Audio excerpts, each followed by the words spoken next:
Alright. Let me double check really quick if my whiteboard is working. Should be. Okay, yeah. Wanna make sure. Want to double check. Okay. It's been a while, but I realized if I don't man up and just get back to doing analysis, I'm like never gonna do it again. So recently I was like, alright. Was there any sets I like really wanted to look at? And I forgot that I played Bears and he whooped me in grands. So I thought this would be a really good set to watch. Mostly because I there's like not much footage of him in general, I guess. So probably good for like both sides. To see like my perspective and recognition of the stuff he was trying to do. I think I remember my afterthoughts on the set were like there was some general stuff. It was like, oh, I just need to like stand my ground a little better against bears. I definitely didn't do that. I had moments where I would probably have respected him a little too much instead of just RPSing him more with the zombie.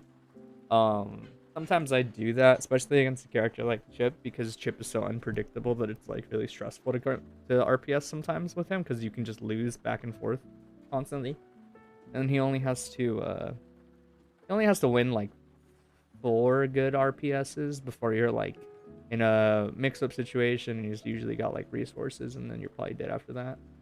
So I didn't stand my ground. I know he called me out a lot for retreating to Tommy's, and I should have stayed grounded more and looked for probably some air throw punishes or even just like sharking him better. And then I know that he called out my 4H habit quite a bit because I often do um delayed 4Hs whenever I see things that might be tick throw setup. And you're too close, press a normal that isn't throwable. But a lot of the times, lows are really good at blowing that up, and I know he blew me up quite a bit for that. Also, his Oki was he did a lot of like cool, slightly different Oki. He would do this thing where he would basically like I'll see if I can point it out when it happens, but I remember him like getting really far knockdowns and he never opted to do teleport. I'm pretty sure. He never did like H teleport. He would just do like dash from mid screen. And then he would just do like a soul mix up. He would do like falling safe jump, delayed JH, or just like going low. And I was never ready for it. I didn't expect it. Yeah, see, like you can already see like he's so prepared to recognize like certain spacings like instantly. And I didn't really know how to. I think I'm better at like responding to this situation now, but I think he just knows. Whenever he was at this distance, it wasn't that scary to just do K teleport. If I wasn't gonna stand on the floor, if I stand on the floor, I can probably press a button, right, and get a punish just by reacting time. But if he's confident I'm gonna do something like that, he can K teleport. And if he does it at the right time, he can punish the Tatami or the JSs that'll come after. It's mostly like a spacing thing, but it was good on him to recognize that a lot.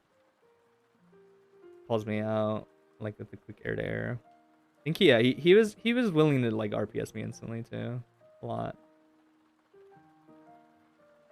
It's not gonna knock down. That was kind of greedy. I just wanted to like I had just sort of earned my turn back off the hit. And so after I started blocking again, I was like, nah, I don't really want to deal with this. So I tried my best on Rekka 1 for the red zombie, but I messed it up, so he gets a free punish.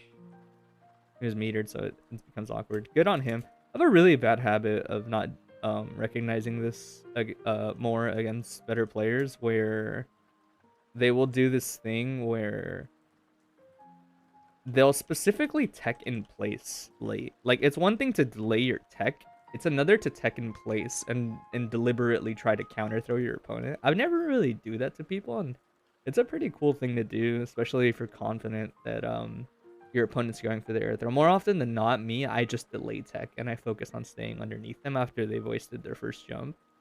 But I think he calls me out maybe like once or twice with that. Goes for command grab. I mean, that's just one of those. You're either gonna react to command grab or you're not.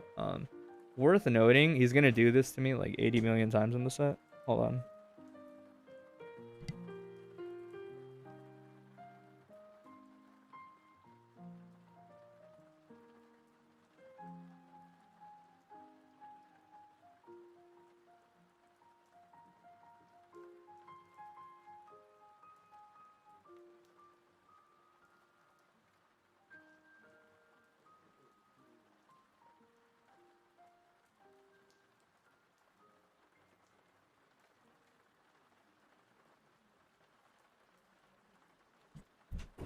Alright, my bad. Someone needed something. He's gonna throw me like a million times in this set.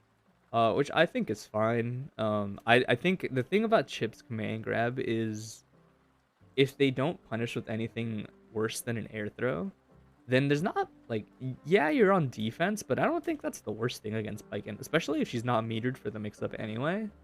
Um, so I think it was fine that he kept doing it. I don't see anything wrong with it. It's just one of those things where he either gets his turn off of it, like a simple turn, or I get a simple turn off of it. Pretty much like one or the other happens, right? It's just either I get this air throw or I don't.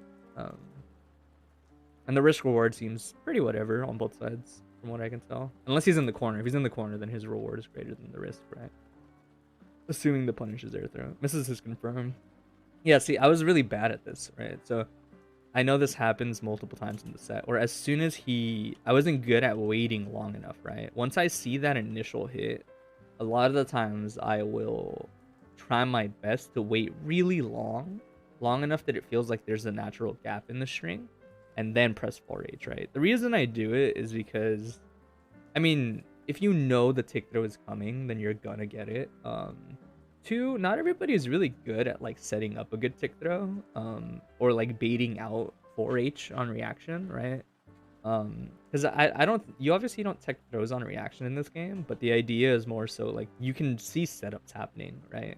And as long as you wait long enough, like as long as you can for the reaction, there's a chance that you'll just tech, which is usually what I aim for. I don't like aim to throw my opponent, I aim to tech most often.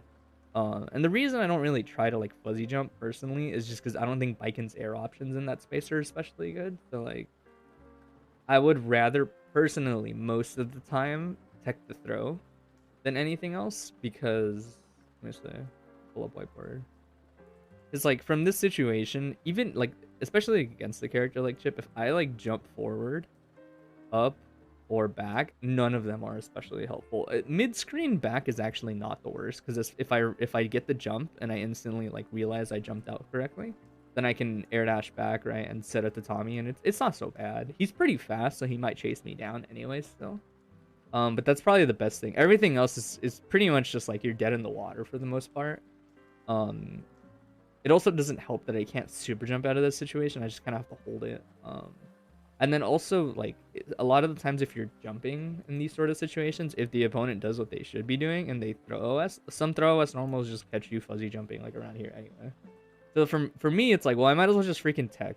Because if I can tech, then we're going to return to, like, a neutral state of some kind, like, right around here. And it's not like that's less, like, it's not that much better as Baiken, mostly because pretty much all the time your normals aren't as good as their normals in that range. Like, this is true for like a good portion of the cast. So it just turns into like a, okay, do you think that they're gonna panic and press a button?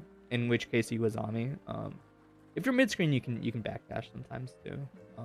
It's a lot safer.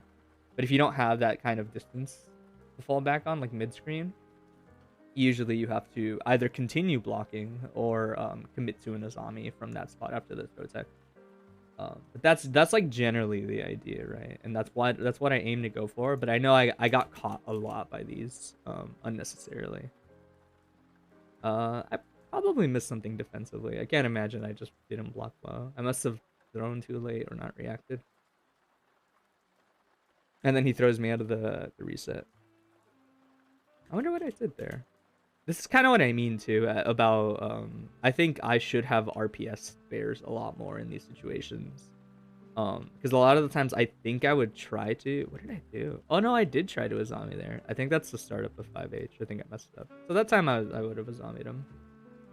Messed it up. Time I mashed. You just think he's going for a throw, so you know how it is. Missed my confirm. Hey, what's up, Aether? Mixed up. Not close enough to combo, I think, at this distance, right? Oh, no, he was. I just was too scared to go for it. Later dash, nice. I don't know if I could have succeeded that in time. Yeah, and then burst safe route. I'm not sure where the best burst... I guess you burst as soon as he lands. That's, like, as good as it gets here. Because normally you aim to burst Chipp's, like, diagonal kick. I forget what it's called. Like, I forget. It's on the tip of my tongue, I don't remember. But because he had already done it in the combo, I know he doesn't need to do it to kill me.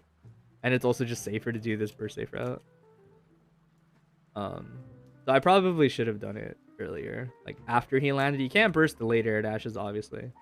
But I should have bursted probably like right around here, like when he did the, I think that's 5H or something.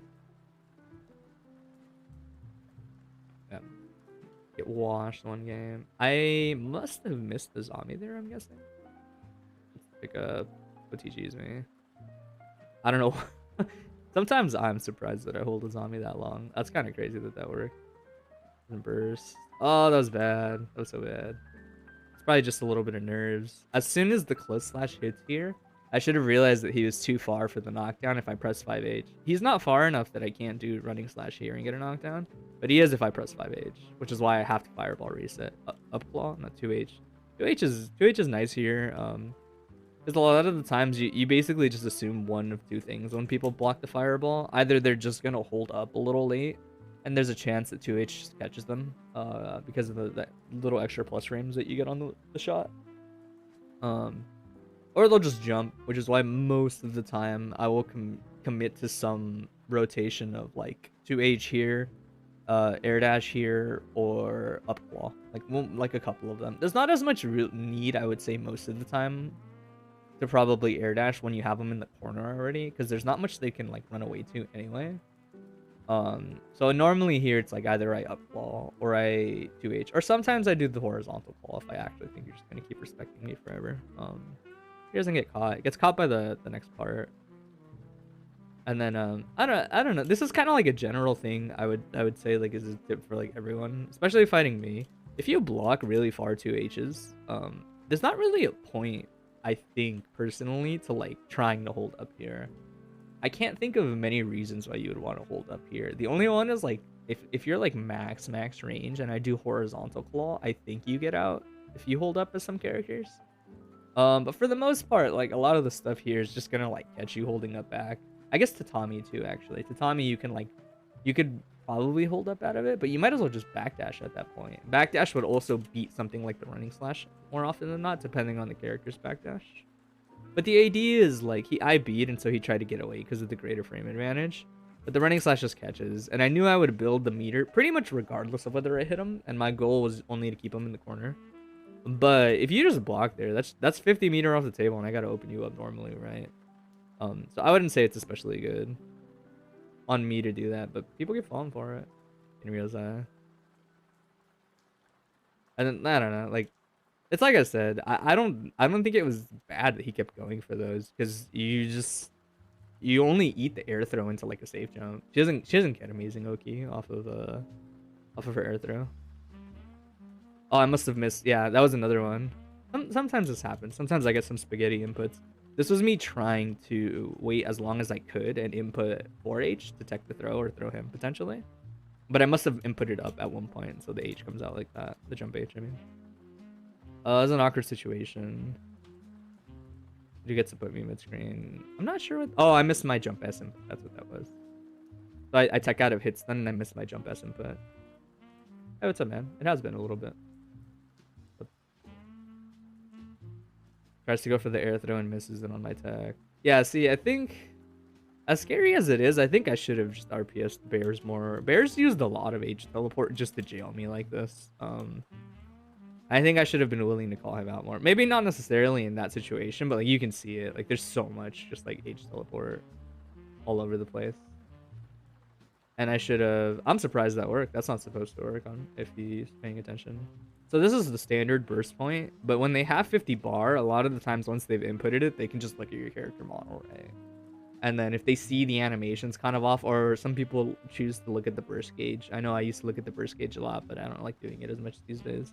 You can look at the burst gauge, and once it's gone, you just press the RC button, and you can bait burst like that.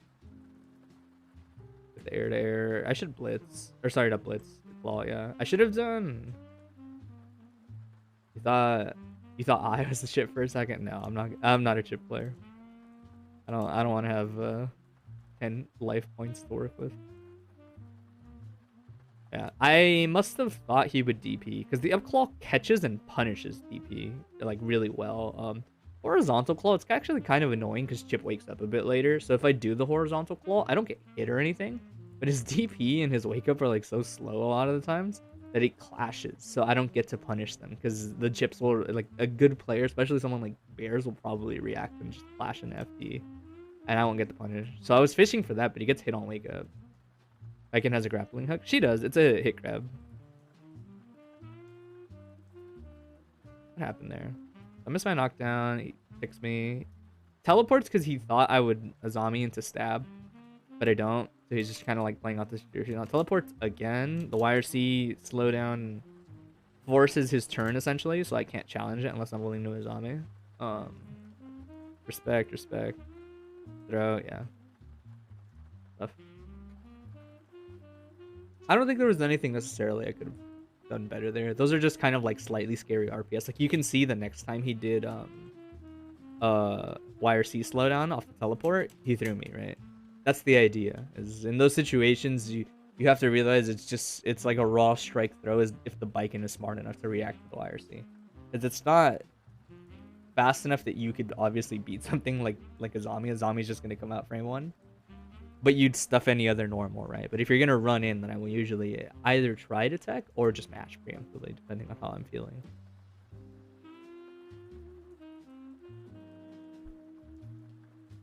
Round starts. Yeah, see, he kept trying to bully me with H teleport. Oh, that's what he does. That's kind of cool. I like that. He does raw alpha through, which seems kind of cool because you don't really care about pressuring Biken that much anyway. So once he recognized I blocked, he went for the alpha. I was actually kind of lucky that the timing on the alpha blade is apparently the same timing as 2K, because I thought that's what he did. I thought he was doing 2K into alpha blade, but he wasn't. Scared neutral. Yeah, so I think had I played a little more stationary or looked for more FD breaks instead of hard committing to runs like this, I might have been able to catch him more. I see, like still just like running through. I might have been able to catch him more on the floor, as he was like coming down from jumps and stuff. Yeah, see, so that's a good example of. I think I needed to do this a little more effectively against Bears.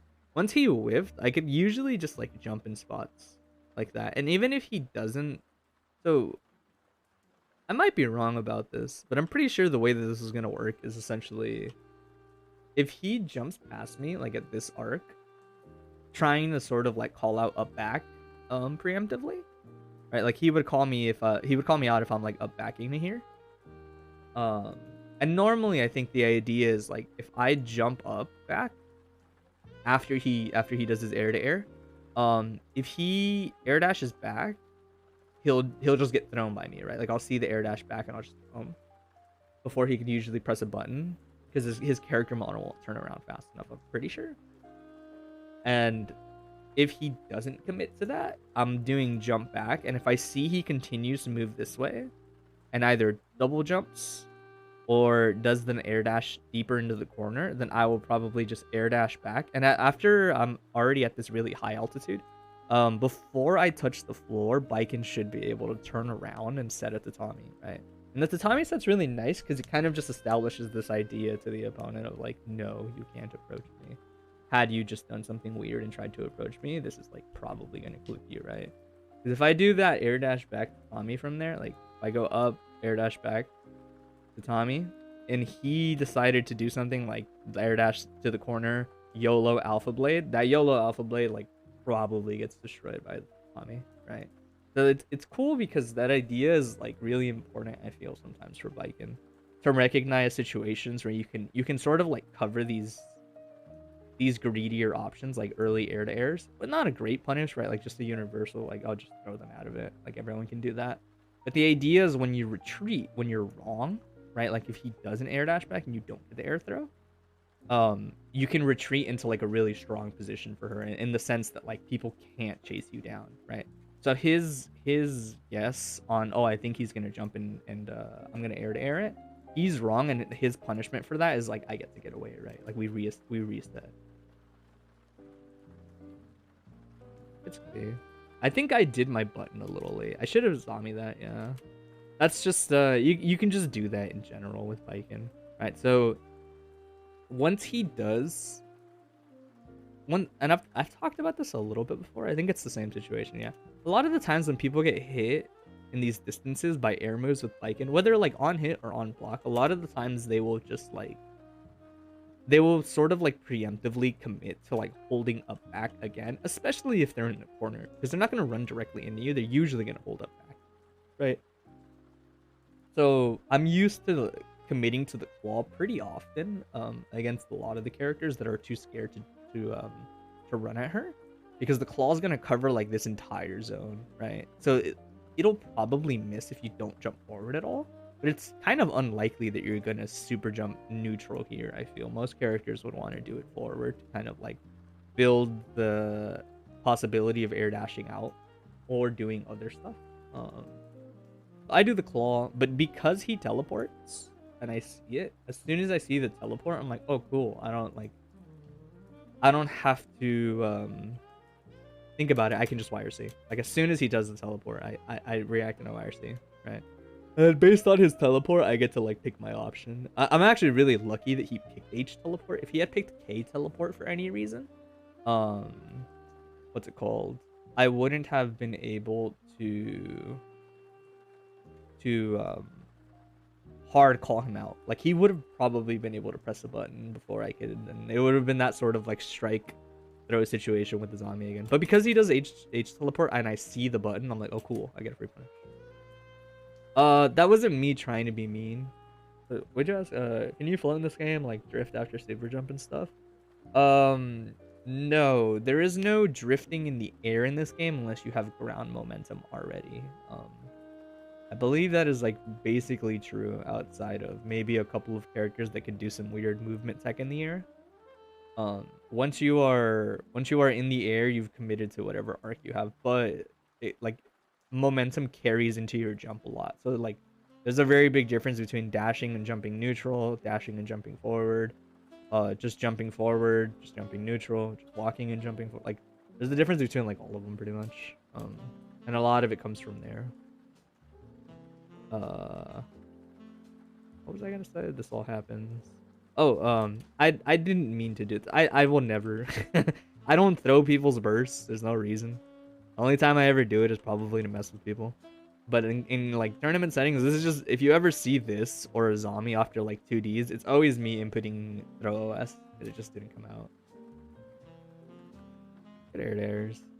Yeah, I guess this is just bad on me. I think I'm better about this when I fight people like Pat or the other chips that play online. Like, I don't hold up as often.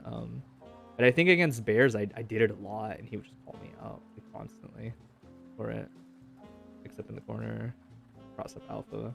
It had been so long since I saw cross up alpha that I was like, no way, I forgot that was a mix up. Oh, gets me. And then I don't know. I'm not entirely sure why Bears does this, but sometimes he just air stalls like as much as he can. I had tried to call it out as best as I could. I didn't realize his backdash would leave me so close. Whenever people insist on just stalling their air options like crazy like this, as Biken, what I pretty much always do is I like don't really try to interact with it directly. I'll just, so if I'm like right here, when I see people stalling their air options, I just use backdash and forward dash to space myself out so that, say he's falling like at this distance now and he's like out of air options, he can't do anything. I don't really like aim to punish or anti-air. It's just I stand in this spot on when they're on the way down, and I just do forward claw, because you have to hold it. Like, you just have to, you're either gonna get hit by this, and if you get hit by it, I can do running slash. And even if you tech off of it, I don't really care, because it's a better situation than trying to shark you when you have like a million different air options. And if you block it, I'm plus. So it's just my turn anyway. So a lot of the times I will aim to do that with claw when people are sort of trying to delay their air options or do weird stuff on the way down, or if they have really strong descending air normals, like Chipp specifically. I'll try to do this to Chipp often times, where because this JD is like this enormous thing that just hits diagonally, I will pretty much always just try to like stand over here and then claw him out of the hitbox, right? Because claw is fully disjointed, so I don't have to worry about anything happening. And if it clashes, it clashes. That's fine. That's kind of like the consequence of me picking something entirely disjointed. I would never be like, wow, that's so whack that he gets the clash. You know, like, it's just the downside. But I didn't run away far enough. And he gets to throw me apparently. So in the scenario, letting him land for free. is actually the good option. I wouldn't say he's landing for free. Essentially, I'm forcing him to land on top of Vikin's claw move, the special move, because that move is plus on block if you block it in the air. And if you don't block it in the air, I don't really care. I'm just gonna hit you. Like I'm just gonna confirm the hit. But this is essentially easier than trying to anti-air them. I get caught by low.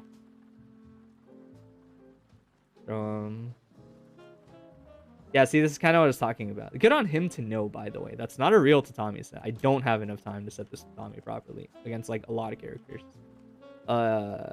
Some characters might get caught in their backdash, but Chipp isn't one of them. So good on him to know that this tatami set after the air throw is fake. The reason I do this is because I hate that Chipp has an awkward wake-up time. Because if he didn't, I could just do the standard option off of air throw. Off of air throw, the standard option, it's kind of tricky to get the hang of, and I still mess it up plenty. But when you throw them like at lower altitudes like that, you can just do IAD, and then when you're at the end of the IAD, you JH and it safe jumps. And that option is like great. I love that option because I would much rather play a blitz mind game with you than have to like do a fake tatami set and play off of that. This was also probably I probably should have just ran up. I think this tatami was bad. I think I should have just run up, because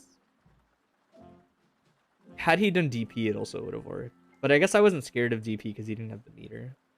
What's blitz? In this game, you can spend 25 meter for a frame 1 parry, essentially, on moves. No, it's not like focus. It's a parry. It causes them to recoil, and during the recoil state, your opponent can only try to return the parry on you, depending on whether you press a low or a mid. But you have to guess the low or the mid. So long story short, it's a good option against safe jumps because it comes out on frame 1 and you know the safe jump hits high, so you can just parry the safe jump essentially. And this is me messing up. This is pretty much never on purpose. There is no reason to, especially against a character as fast as Chipp, there is no reason to just do jump back to Tommy. You don't really get much off of a jump back to Tommy like this for various reasons. Jump back to Tommy isn't as easy to play off of as IED back to Tommy because you land like after your tatami is splatting to some degree. Which is huge because if you land after, it means you can't get like single like hit confirms really easily, like the running JP ones. It also means that you're way more susceptible to anti-airs because the tatami's coming out so late. And it also means you're susceptible to anti-airs because you're not moving backwards when you do this. So this is almost always like 9 out of 10 times it's a mistake. I almost never want this. It's not very useful in neutral, especially compared to IAD back to Tommy. And the YRC is pretty much me trying to fix the situation. I shouldn't have jump S though. I might have been trying to as Ami. Whenever I jump S or JH in neutral situations like this, or like scrambles, it can sometimes beat Tatami, but I also might have just thought I could press it against him. What I should have done is just accepted the situation and faultless though and just gotten back to the floor. It would have been expensive, but it would have not gotten me punished. Everyone gets a frame 1 reversal for 25 meter. That's neat. Yeah, you either you love it or you hate it based on the characters you play. Oh my god, I forgot that happens. It like recrosses up.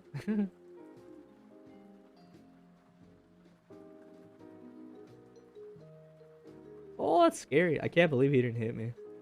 Tried to. He actually did. He like barely misses it.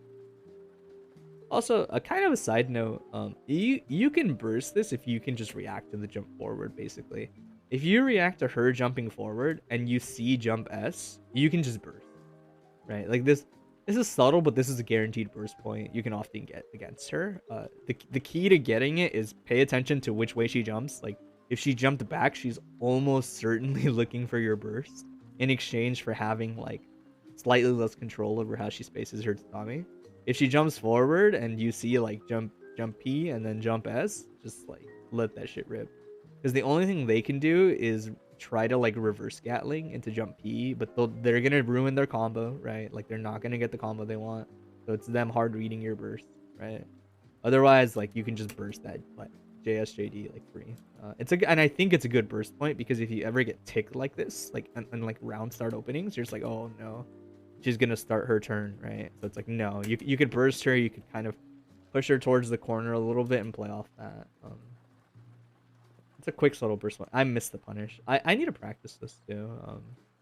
Because I did my claw. No, actually, no, I didn't. It was just based on how the Tommy landed. I thought I did this right.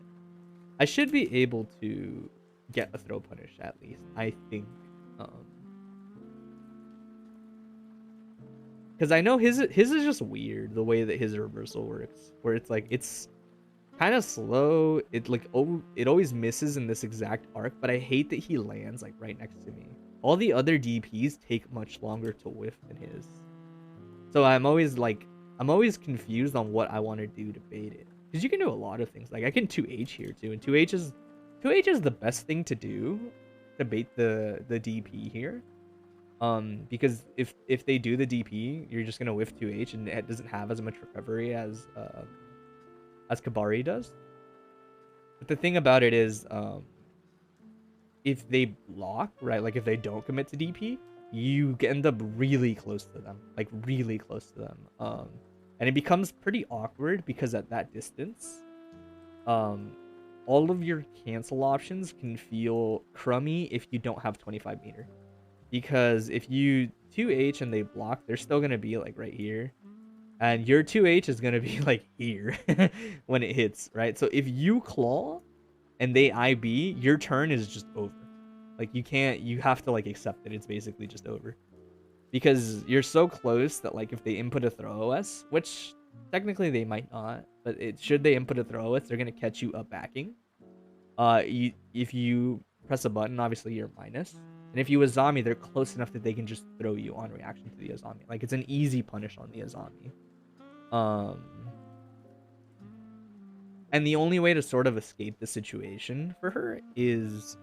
Oh, and if you do 2H Tatami, you're point blank. And technically, if they IP the Tatami, some characters can get a punish. I'm not really worried about getting punished. Most people aren't going to react to that situation. But it's more just like, I have to give up my turn for going for this DP read, essentially. And then... The only thing that saves you is having 25 meter lets you do 2H into Tatami wires. And you can kind of like reset the situation after that. Otherwise, you don't get to.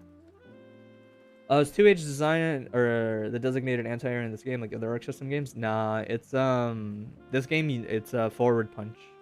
This is the universal anti-air, but they're not all created equal. Some are significantly better than others, and they're like different flavors of anti-air, because some of them are better at shallow angles or like even just straight up being used as counter pokes, and others are just like amazing like standard anti-airs. And some are both.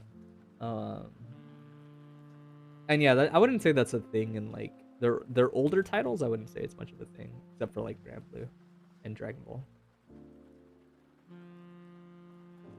It's the safe jump. This is tricky. Because the idea is like J2K on Chipp. The way the situation generally plays out is if you do J2K, it beats like everything but the stab. Usually it can beat the stab too, but that's like on the Chipp player, because the Chipp player has to react to the purple flash, and that's pretty hard to do, especially if you're actually trying to combo the J2K into the 2K. Like I don't think you really can stagger at all. And obviously you're trying to get the combo off of it, because if I did just get mixed up by like a left right, you want your combo. You're not just gonna like hit me and then do nothing, right? But it would beat the uppercut, it would beat the running slash probably, because all those subsequent hits on it are faster than the startup of all those follow-ups. So you need the invincibility to power through. But the invincibility would be susceptible to you doing just like a raw safe jump off J2K, right? Because you can see it doesn't come out until much later. But if I think they're gonna J2K, a lot of the times I feel a little more confident going for the stab, because I know that their hit confirm is really tight, so they just have to go into 2K usually, unless they're willing to like hard read an Azami and do the J2K into nothing. But yeah, which is what I would say I guess you could do if you're the Chipp player. If you're that scared of Azami, you could just J2K into nothing. But you run the risk of, if I did just get mixed up for some reason, the J2K hits and you get no reward. Right? You just get positioning. What a, what a rude thing to do. He did a run up. Yo, that's so rude. I'm sad I didn't get what I wanted. I wanted the Tommy YRC. I didn't get it. Oh, that was a scary run up. I don't know what I was doing. He could have JD and it probably would have beat me. That's kind of greedy. I shouldn't have done that. These are all pretty greedy plays. I think for the most part, I've gotten better at not doing this in tournament. Especially if I recognize that I got a hit. A lot of the times these days, I just take the hit. Like, I would normally just do a combo here. But sometimes, if I'm desperate, I will do Kira Tatamas like this. Because I can just sniff out, like, you'll probably tech back. And it's one thing to FD initially. A lot of people will obviously FD initially. It's just people always get caught by the 6P tech trap like that. Or not tech trap, like, you know, guard break trap, whatever you'd call it. And it's like, you just have to keep holding faultless here once you see this setup. Once you see, like, oh, Kira Tatami is coming out. Like, if you're, you know, it's okay to back tech here. It's not the worst. Like, once you back tech, it's just once you see the situation, you just have to know, like, she can't do anything to you before the Tatami connects. That's why that's like important to recognize. Like, you're gonna fall into this Tatami before I could, like, air throw you or do anything else, right? You don't have to worry about that. You just continue to faultless. And if I 6P, a lot of the times I will just input up forward anyway to the easy hit confirm. And if you block it, a lot of the times I would just whiff a JP and then air dash back. It's not a very big deal for Biken to whiff this normal. But it's a common trap. A lot of the times I'll just do this, and like I said, up forward into JP combos. If I see, like, oh, they actually block the 6P, I would just whiff the JP and then I do air dash back to Tommy. If you're really confident in that situation that I'm gonna do air dash back to Tommy, you can just run forward, like, hard commit to the run forward as soon as I whiff my air normal and just anti-air me. Especially if you're a character like Chipp, I can't do anything about that really, because your 6P is going to destroy my jump S.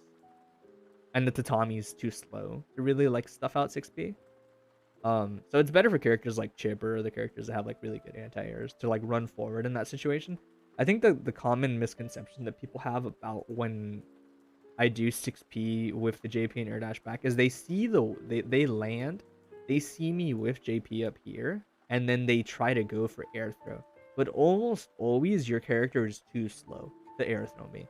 Like, some characters do get it sometimes, but it's like a mixture of, like, just you reacting to the situation, and also, like, having to have recovered from the 6P blocks and stuff. It's like you often don't get the air throw, and I will just get my Tatami out.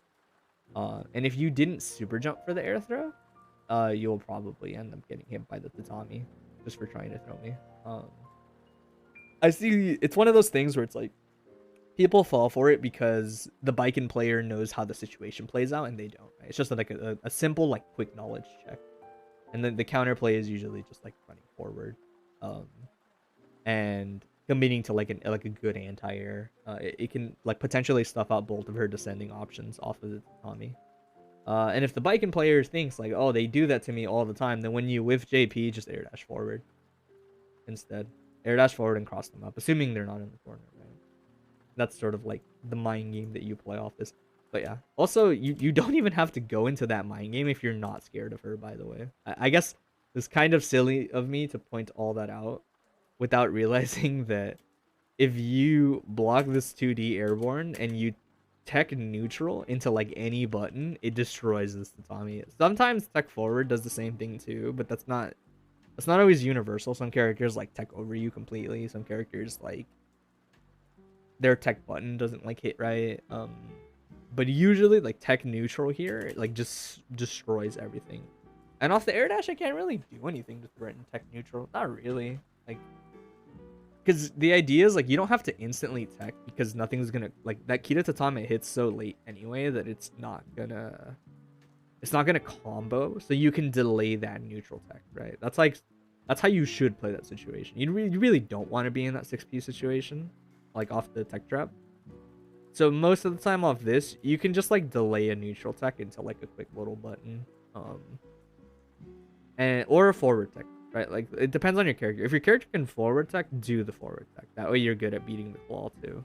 Otherwise, you can tech neutral and press the button too. But tech back button usually doesn't work, I'm pretty sure. Just throw. I didn't even think that would hit me from there. Calls me out. What did I must have thought that he would special cancel, right? Off the... I don't know what that was. That's kind of a weird design to go for. Got low.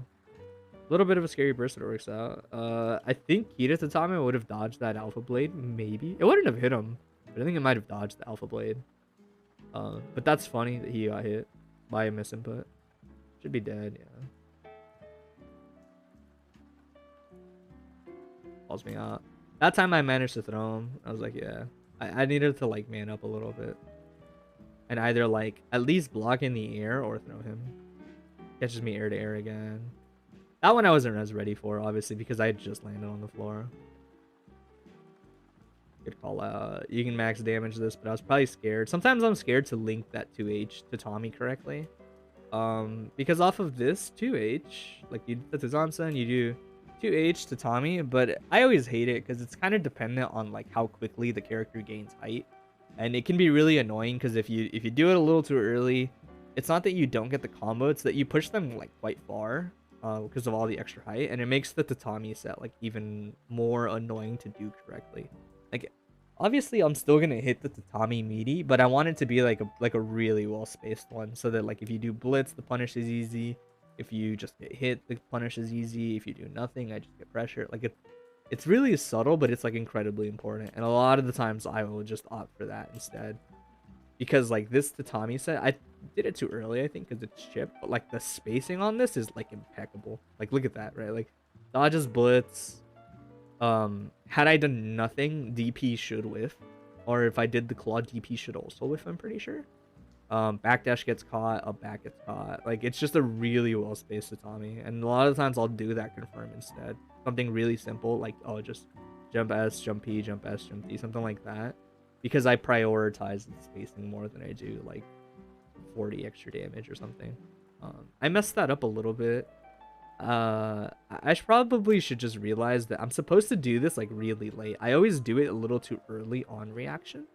Because you're supposed to do this a little later on the blitz. And the 2D is so active that it hits them. Like, that second kick that she's doing right now should catch the end lag of blitz, making it so that unless you're willing to do blitz DP specifically as like a reversal character, other than that there is nothing you can do here pretty much. It'll catch you out of the ending lag, so you can't really, I forget, I'm actually not positive if you can do blitz backdash, but I think there's a gap in between. Like it's not like a true like blitz straight into gap, or sorry, into backdash. It's like blitz and then there's like a very brief like frame or two where you're not doing the backdash and you can get caught during those. But yeah, if you do this right and it's like a reversalist character, or meterless reversalist character, it should just like destroy them if they don't block, and that you just go straight into tatami and you'll get a combo. And I'm pretty bad at doing it perfectly. Spend the meter. I don't really care, right? If you block that, I just need my turn back because tempo is too important, right? That I'll just sacrifice the meter for it. I saw the IB on the claw, so I just committed to the frame trap, and I guess right. But you don't get much of a reward off of it. This is kind of why I say it's like, this is hard, I guess, because it's a lot easier for me, just having played the situation more than my opponent, to have a good guess on when you're gonna finally press a button. Because people have like natural timers, right, in a game like this. Like you cannot keep blocking forever. Simply just because of risk, right? Like in theory, like yes, you could, and some people do. Some people definitely mess me up because I guess wrong. Like I see like, oh, you IB, you have so much risk, you've blocked for so long, you have to get frame trapped. Like you're probably over blocking by now. But had you just kept blocking, like that's minus, you know, like Chipp can IB that and get a true punish. Or in general, like it's minus enough that like even at, actually no, yeah, because that was the horizontal one. Off of horizontal claw, it should always just be like an easy punish because she pulls you into the slash like that, so it's never spaced. So you actually always get punished for that if people pay attention. And that's just like the key to fighting her pressure and usually my pressure more specifically. It's like if you can wait for those good moments and those call outs when I don't have the meter to back it up, you'll sort of like you'll punish me for trying to guess on stuff like that, and then they teleport. Actually, I hadn't gotten one in like a hot minute, but yeah. This is on me though. I think now I am better at this, especially having fought Pat a little more recently. I don't think that I'm as susceptible to this anymore. A lot of the times I will just crouch. If he is running at me at this speed, I will just crouch and wait. Because there isn't much of a reason to act very preemptively, I've realized, against Chipp here, right? Like if I do the air dash back to Tommy and he does a teleport, we end up in that situation, right? Or if I hadn't done this, he would be in like a really awkward spot, right? All wrong follow-up. That's just bad. Anytime you're fighting Chipp and they do IAD cross-up, or like IAD JD in general, don't pick the stab a lot of the times. It's not really worth it. You might as well just Kuchinashi. Because Kuchinashi is going to catch the JD every time, and the move has like so much hit stop that it's just like always going to get counter hit pretty much. So once you, like, it's just one of those things that should be automatic. And then there's the same thing as earlier. He did the RC, and I tried to tech a little too early. I could have waited longer. But this is another instance of me doing the 4H, and he just went low, right? Like, knowing it's like, you... The thing about Bears was, like, it's not like this is anything super crazy.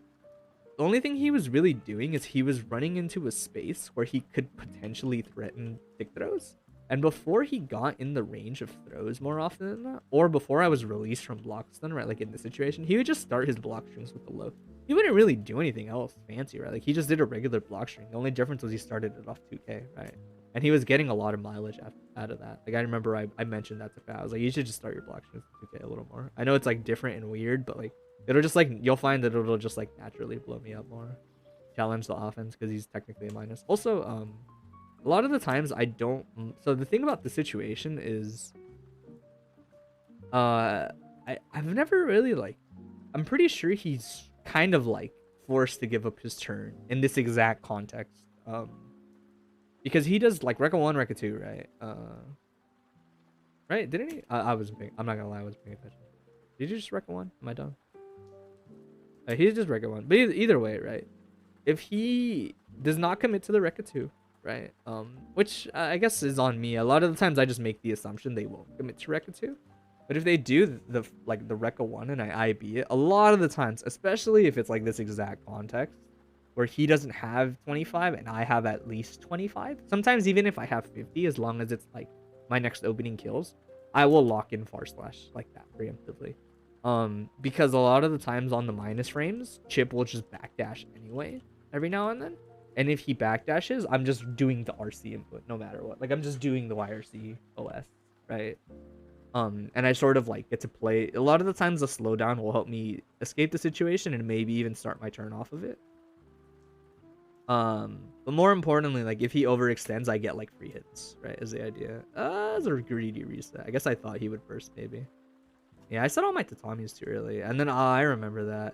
I don't know why I did that. I should have just done. Should I have done? I guess I could have tried to do 2D into the air throw OS instead, and that might have caught him. Instead, I tried to do walk back and space the 5H, but I was just like too close off the Yozansen spacing. That there wasn't really like a super good way to like bait the burst, but I do think this was like I could have probably done better than that. I also probably could have waited longer on my 5H input. Maybe. Let me see. Actually, nah. No, I did the 5H input correctly. Like, the timing on it. It's just, I thought I'd maybe be out of the range of burst because I walked back. But it barely hits me, right? I think it hits me, like, on the tips. Yeah. You can see it barely clips me, like, around the edge of it. That was close. And normally this can work if you're not as close with Yozansen. You can often hit with the very tip of 5H, and I will usually just like the Tommy because the Tommy pretty much like always hits off of it, and you only need like that one extra hit skill, or sometimes depending on their hurt box, you can just you can Kuchinashi off the 5H and it works too. Man, that's bad on me too. This is another bad example, or another good example of bad habits. There wasn't really much of a reason to get aggressive from this position on my part.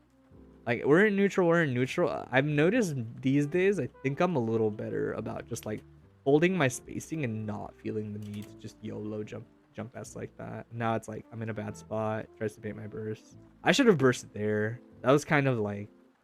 I guess I was probably waiting for a throw attempt. Because the difference is if he tries to do a throw attempt and I have the burst, I can aim for a gold burst instead of a tech, right? And the gold burst will just give me, like, a ton of like opportunities to try to like lock him down or like win off the raw 50-50s I could put him in. So that's probably why I held my burst for this long, and then I'm just dead, right? Oh, I didn't even notice I'm up around. Never mind. I wouldn't have bursted. Period. Never mind. I'm done. Bam. Okay. Oh, I actually missed the punish. Yeah, that is the call out. To IAD back, Tatami just like should just like lose to this. But he presses. You're never supposed to press if you think it's Tatami or like in this situation, you don't press high anti-air button. A lot of the times they will whiff because by the time they're actually coming out, I'm already on the floor. But Tatami doesn't come out till I'm on the floor anyway, so you can feel more confident pressing like 5Ks and stuff in those situations. But yeah, gets the call out but presses the wrong button. I'm not sure why I did Loazami. Why did I think? I guess I might have thought he would do P teleport into 2D because Chips often do that, but he does teleport into teleport and he gets the jump H off. I don't know why I was spaced out. And then I'm not sure how I feel about this just yet. I think this is mostly fine for Chips to do in the matchup. I'm not sure what Biking can do that would consistently deal with something like this, besides getting like really aggressive or just moving preemptively. But this is kind of what I was saying about like, I think he just took a lot of like potential RPS gambles and was just not super duper intimidated by maybe like potential Zamis. Because if you do P teleport into H teleport, Biken's 6P doesn't reliably beat his JH on reaction. A lot of the times they'll flash, Adam gets a win. Like I don't think I've ever really beat that button. Most of the time it just flashes or it just loses to his jump H with 6P. Which is only important because it means like whenever you do these H teleports, because I can't reliably anti-air you with those things, a lot of the times I will just have to Azami you, right? If I want to interact with you, I have to Azami, right? Which is like a two-way street, right? It's easy for me to go, oh, I could Azami high and you could just go low and get a punish. But the opposite could happen, right? Like I could Azami high and you could go high and I get a punish. But I've noticed if it hits right, jump H just kind of wins if it gets the trade. Or not wins, sorry. If it gets the trade, it's not that bad. I forget how it works. I think maybe I get a meaty Tatami off of it. It might not be a true one. I think Chip might be able to backdash it. But it doesn't feel like the worst thing. Like if you had to RPS, I'd say as Chip. I don't think teleport into jump H is the worst thing, like in block strings. Specifically because you can feel comfortable knowing, like, outside of me, like, preemptively jumping to cover it with like an air throw, I can't really reliably anti-air it. The keyword is like reliably. Like I have to do the Azami and I have to do like the uppercut follow-up usually. And I've noticed like most of the time it trades. I guess what I'm trying to say is like I don't think it's that bad for Chips to do that. I might be wrong. Maybe they have reason for like thinking though. But that's how I feel about it.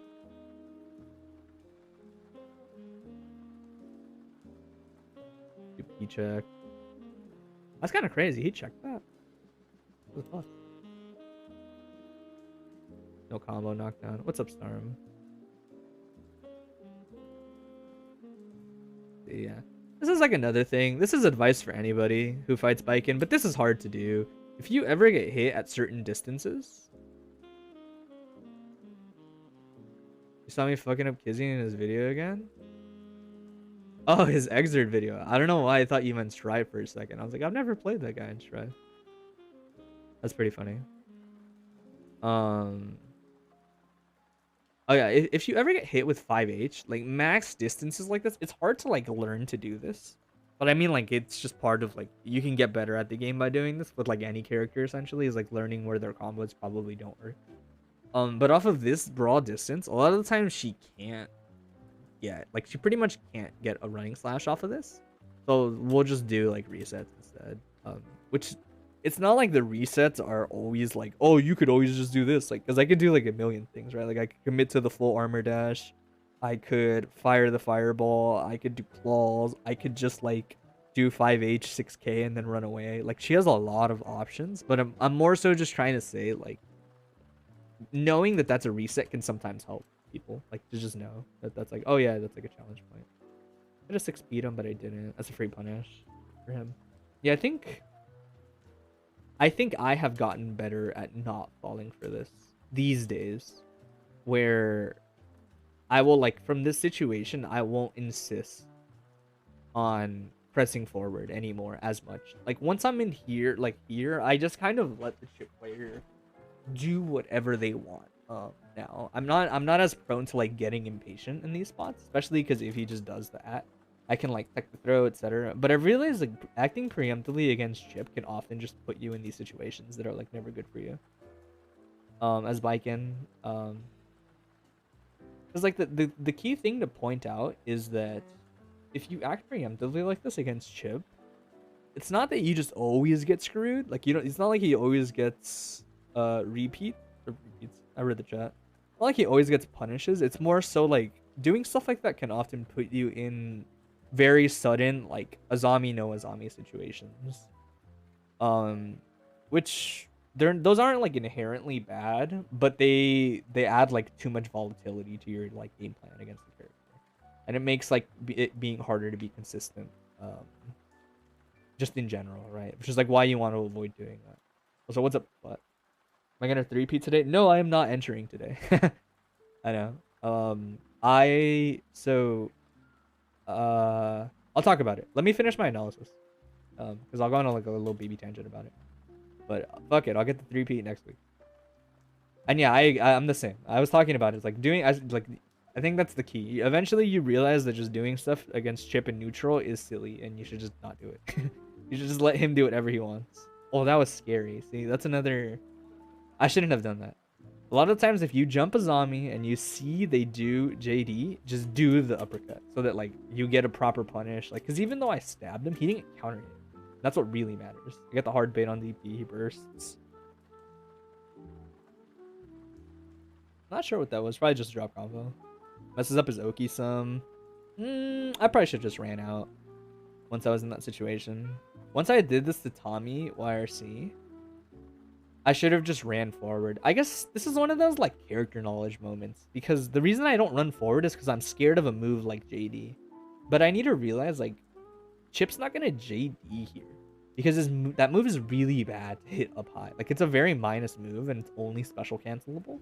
So they're not gonna do a JD here. Even though the hitbox is like bad, I need to realize they would just never do it right. So I can run out of the corner in that situation without having to worry about it. But I even just hold up and get caught.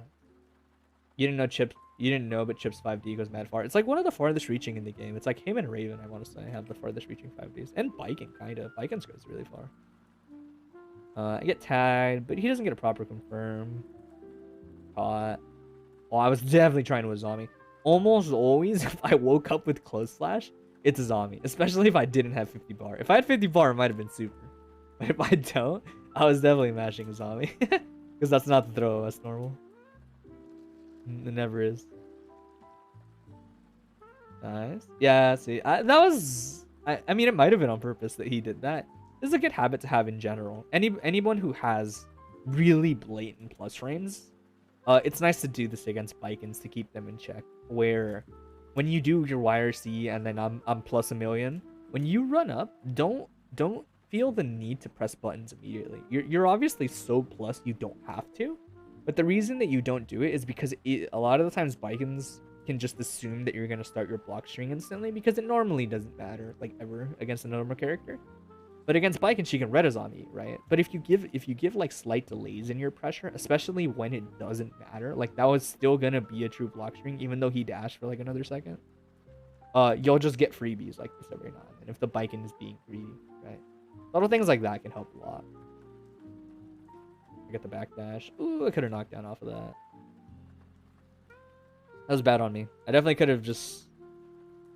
Yeah, I'm not sure. I must have been a little scared. If I ever pick 5k into an S button, after backdashes, it's usually because I'm a little scared to just commit to the 5H. But generally, like if you're inputting 5K and it's gonna hit at like near max range as biking, you don't want to consider the S button really. You just want to go straight to the H normal. That way, when it hits, you can get a knockdown off of it. If it hits, I shouldn't say when. If it hits, you'll get a knockdown. But because of that, I don't, so I have to go into the reset. He gets caught trying to H teleport, I'm pretty sure, on the plus frame claw reset. You probably thought I maybe would respect DP or something. Yeah, catches me again. Yeah, he kept getting me, dude, with K teleport wire C's. This time I try to wire C to help out in case he tries to throw me. But again, I should have probably just FD'd as soon as he didn't try to throw me. That way I wouldn't get that air-to-air trade. Am I gonna get the safe jump? No. Also, I do this a lot. I keep forgetting to do this more against Chipp players. This is kind of like advice for anybody. If you have a character, like, so if you air throw a Chipp, right? Chipps are, like, when you air throw them, they have their slow wake up. That's like what they get off of it. They get the slow wake up. So what you need to do is, you're supposed, like, most people, like, you just have to adjust your safe jump, right? But if you want my, like, semi-dangerous advice, it's like, if you know that the Chipps have their slow wake up time, don't bother doing the safe jump. Just do jump forward and then air dash like this. Because Chipps are menaces to society sometimes. And they know that their wake up is slow, so they'll mash normals. Or mash throw on wake up. Because they're fully anticipating you to mess up safe jumps or setups. So I'm just like, no, it's cool, I'll just air dash. Because your extra wake up time is gonna make this meaty. So if you mash on wake up, you gotta hold that shit. Right? Like, I know you can't throw a West. Even if you throw a West, it doesn't matter. Because you woke up later. So this is hitting meaty, you know? And then, if they DP, it's usually not a super big deal. Because I think if you're not, like, a heavyweight or, like, a super heavyweight, I think it doesn't knock you down. Like, ever. I think even on the counter hit trade. But I might be wrong. They mash 6P throw S and your air dash button still loses. Why are you pressing jump S? Just press jump K. I would just press jump K. Okay. It's gonna counter hit if it hits. Jump K should win, right? They're waking up real slow off that situation. Because here's the thing, though. You have to realize, I'm telling people to do this off of air throws. Because I'm pretty sure everyone's air throws give this face-up wake-up time. Which is his slower wake-up time. And so you do the delayed air dash, and it just, like, hits meaty, bro. No, it's not about hitting lower. It's just, like, he doesn't have invul, like, the moment he wakes up, you know? This is just him. The character just wakes up so late. So, like, Bears woke up and, like, mashed. Look, see? I think he did do... No, that's 5H. But either way, even if he did do 6P, like... Look at it. Like, that shit is just gonna hit, bro. It's gonna hit before you get your, like, full upper body invul. Even if you, like, wake up, need the meaty air dash button. Yeah, no, that's what I'm saying. I'm saying off that situation. Because he wakes up so slow that you can usually just call them out for it. But that's not consistent. That's just me saying, like, you can just do that to them. And then there's another example. This is why I started just standing still against Chipp sometimes at round start. Because if you give me the K teleport, I'm gonna just mash S. You better not press a button. I'm gonna just mash S or 5K depending on how close you are. Oh, I missed it. What did he do? Dang, that was sick. You have enough plus frames for that? Fuck. You got to do FD. You gotta do FDC and a delayed air dash jump H. I'm surprised this 6P OS still won, honestly. But it did, but I didn't react to the hit. H, Tommy. Yeah, like, I just have to let it go, dude. This is another thing. Chipps can also do this. To bike in certain situations, right? Specifically on, like, tatami enders, right? I'd say tatami enders are, like, better to do it on than anything else. Because if you IB the claw, there's no guarantee that I'm gonna do something like this. It is more likely that if you IB the claw, I'll do something like this, but it's not guaranteed, right? Where, like, if you block tatamis and I don't have meter like this, or if you IB the tatami, it's more likely that I'm gonna run away for the reposition like this. So it's if you want to call it out as Chipp, it's better to do a K teleport there than it is to do an H teleport, which is probably funny to think as a Chipp player, because I know that to them K teleport is a lot scarier because you're on the floor and it still has end lag, right? And if they get called out, like it's just a free punish. But the idea is like if you do the heavy teleport, which is I think what most Chipp players would want to do, um, it's too slow more often than not. Like it tracks too slow, and Baiken will often air dash out of your jump H. Like she's so low to the floor and she's so small in general that if I did this and he did H teleport, it probably would not have worked. Like let me see. If he was like here and you know like he starts here, I start here, the H teleport is gonna track to where I was, but it's gonna come out like around now-ish, maybe a little earlier. And so he's just gonna probably whiff his JH and have to hold the tatami, which is the worst part. Like it's not only does the jump H miss, you have to hold the tatami, and you're in the exact same situation all over again, right? And that's just a crummy feeling. But you can see like the K teleport is great at calling this out. Because even if you jump S here as Baiken, Chipp 6P just kind of like poops on you. Like no matter what you really do. John Madden, is that because I have the whiteboard? Shut up. Like we'll look at this frame by frame. See, so like, I'm actually really surprised that happened. He teleported too early. This is why this happened. Because he doesn't even let me get the tatami input out. He gets hit by me trying to do the tatami input. Because that's supposed to be tatami. He teleported too early. Which is funny to think. He could have even reacted late and it would have worked. But yeah, the point is, I think if you're gonna call out Baiken's retreating movement as Chipp, you'll find more often than not like success in K teleport over H teleport. That isn't to say you can't H teleport. Like I already talked about how I think H teleport is pretty nice because you can sort of like pressure the Baiken into like, man, I either have to hold this jump H or I gotta RPS this man. Like right here, right now. And even if she picks the best follow-up, usually to counter the jump H, it often just counter hit trades. So you don't get comboed, at least. She should get Oki, but you don't get comboed. Isn't Chipp fast enough to chase on the floor with run forward? Yeah, and that actually kind of brings up like the other reason I don't think, or I think K teleport is kind of better than like, because this is true for everybody. Everybody in the cast, if you have a run and it's like a decent run, could just run up here and do like the same thing essentially. But the difference is if for whatever reason I'm only -4 off tatami, and this is even more true if I have meter, I could do tatami YRC here. If you don't IB it, I feel a lot more confident spending 25 meter to kind of just flex a big stop sign in front of me real quick. But in general, I'm only -4, so there's a chance I'll just press a button if I think you're gonna move forward. Where if he does K teleport is a set distance, like no matter what. So he still would be like, it's kind of hard to show it, but do you see where I was standing when tatami was blocked? K teleport is always the same distance. So he would have been out of the range of all of my decent mash normal. Because I would have been like right around here, right? And so I don't really have like, I might have been like right here, but either way, like none of my buttons hit him really except 5H, right? Which means like the other idea is like if you K teleport there, you could potentially also just escape. The worst case situation, I guess, is if I do tatami YRC. Hey, what's up, Dan? If I do tatami YRC and you K teleport, the slowdown would probably force you to block more because I'll see that you ended up behind me. I'll turn around during the slowdown and I'll run towards you and start my block string again. But like there's a lot of value in doing this K teleport, I think. Against the Baikens that are just kind of like autopilot that sort of reset to neutral because they don't want to be close to you.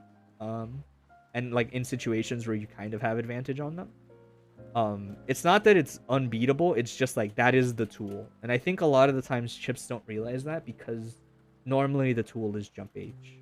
And you have to use the jump H a little differently in this matchup. Good DP. Tells the 2H. I didn't press a button on purpose because I don't want to get counter hit because this is like a bit of a tangent, but it's good to like, especially against a character like Chipp specifically, because his, like I said, his DP on regular hit for sure doesn't knock you down if you're like a midweight or lightweight. I don't remember if heavies get knocked down, and I imagine super heavies probably do because they're so heavy. But you don't get knocked down when you're like regular characters. But he's used to doing like throw or like tech trap with the button, right? So like you usually even after the block DP, there's some degree of RPS to it. Um, but you can kind of play like multi-layered RPS if that makes sense, in the sense that it's like, so I did delay tech, right? Delay tech makes it so that I don't get thrown in case he went for the throw. Delayed air dash means I would have escaped the corner situation had he gone for the throw, because the jump H would whiff and I would just be far away, and then we could reset to neutral. But also, more importantly, I didn't press a button, because if he went for the 2H trap, 2H doesn't combo if he doesn't recognize the hit instantly, because it's not counter hit, right? On counter hit, that confirm is free. Like, that confirm is like, oh, big ol' like, oh, I just teleport whenever the heck I feel like it. But on regular hit, it's not an easy confirm. Like, you can see Bears misses it because it's not counter hit. And that's sort of what I mean about like when you think about like the consecutive layers to like risk management, you can put yourself in these situations that are pretty nice, right? Like, same thing is like, he does the 2H, I didn't need the counter hit, so I can tech, and I'm in the situation where I can do more stuff. Obviously I still get smoked. I didn't expect to get bodied like that, but you can see like how many opportunities I gave myself just in that situation alone, right? Where I think it's very easy for people to kind of like tunnel vision into the idea of, oh, I should either tech and aim to throw them for trying to throw me, I should delay my tech to not get thrown in general, or I should tech buttons. And it's like, no, not really. Sometimes you can just like tech and like use the movement and the invincibility. And then most things are much harder to confirm on regular hit in general, so like you don't have to worry as much. Whereas like if you get caught by tech traps, you just kind of get smoked, right? Ugh, not cross up. No, I hate that. I hate when that happens. That's bad on me. I have this habit in general. It's a bad habit I have. Whenever it looks like they have to scramble for their Oki a little bit, I kind of just make the assumption that you're going to press something that is easier to backdash. So I will lock in the backdash pretty early. I wonder if Bears kind of sniffed that out and went for the command grab because of that. Lots of ugly neutral. It happens. No hit confirmed because I'm bad. I hit him too high, so this actually probably doesn't knock down. Yeah.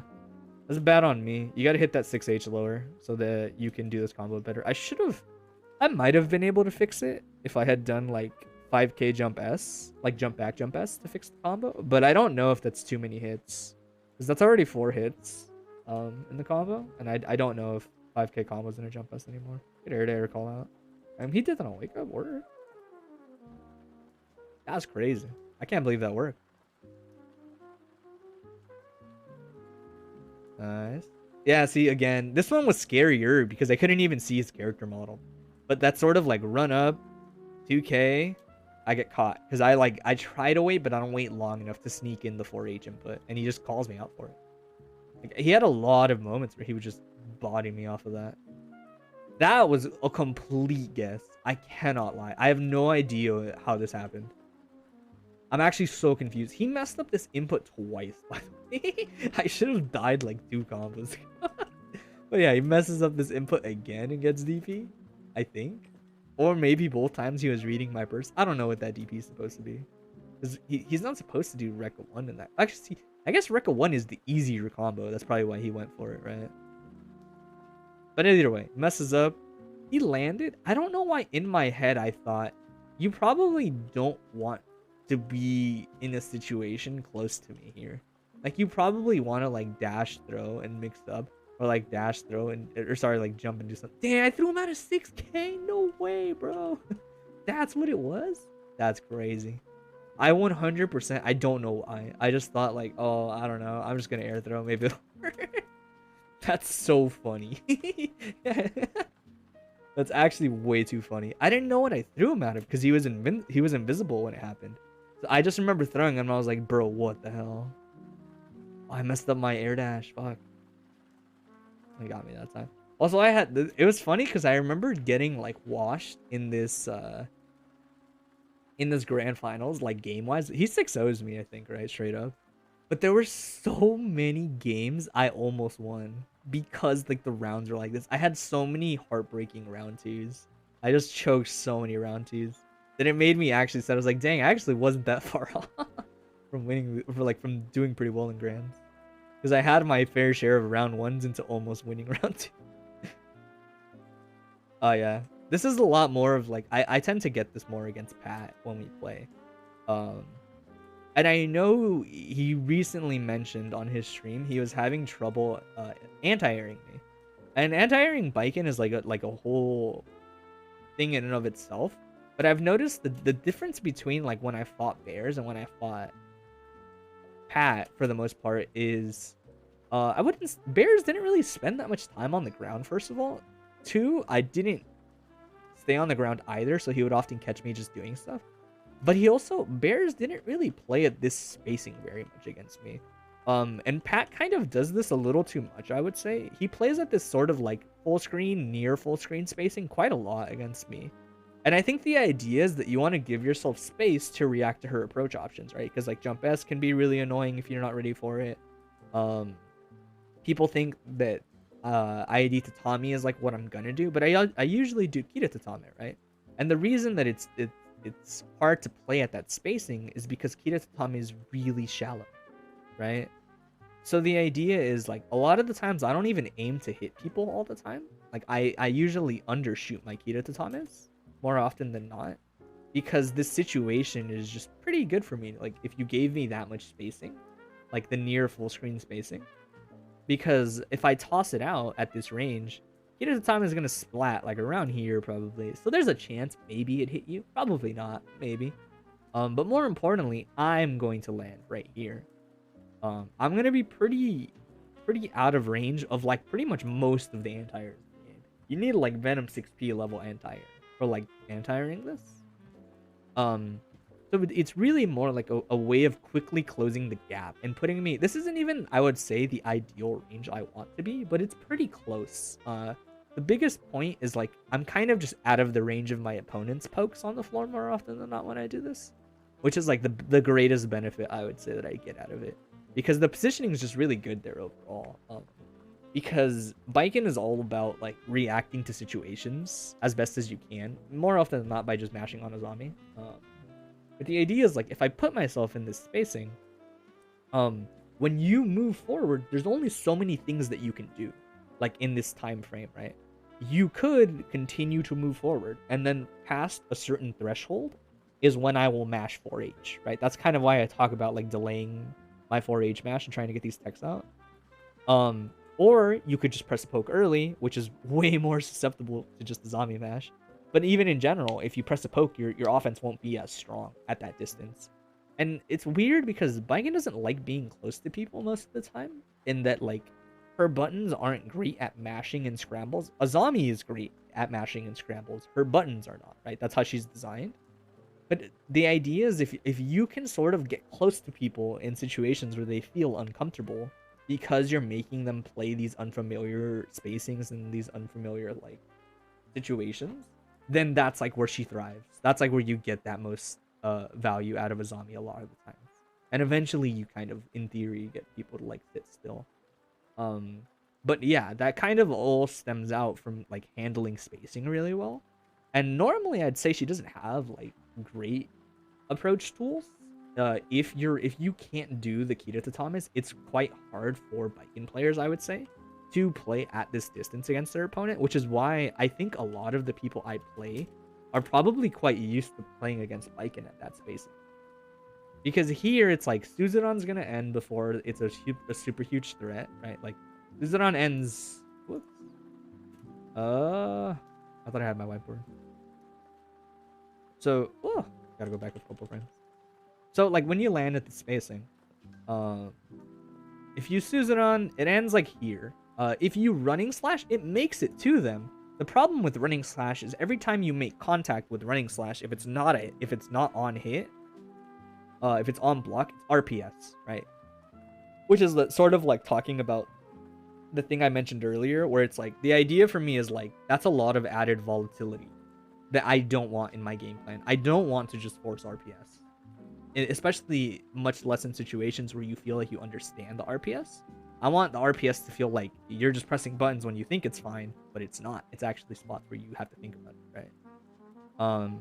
So yeah, like armor dash into Suzuran reaches, but it runs that risk of like just constantly rolling the dice on like very like well understood RPS for the most part. IAD jump S, if you do it, she's gonna stop around here, and JS will pretty much get stuffed by like like for like most of the anti-airs in the game. It's not very good at this spacing. You actually, ironically enough, had to be like kind of farther out for the JS to be even better. That way, when you're doing it, it hits lower at the feet, and you can kind of poke people.